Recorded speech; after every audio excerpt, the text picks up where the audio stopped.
Yɛmfidie no bi ho tokyima kakra. GRIDCo.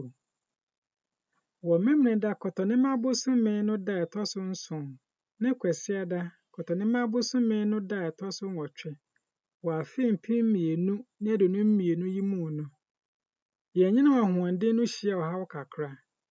Yɛmfidie a ɛyɛ adwuma wɔ takoradi ne wini bampɔtamu hɔ no bi ho tokyima. Wei ma yɛmfidie a ɛma anyinam ahoɔden wɔ aboadze, tema, bui ne kpɔn no gyae adwuma yɛ prɛko pɛ. Ɛno na ɛma nkanea dundumuyɛ wɔ Ghana mmeammea bi no.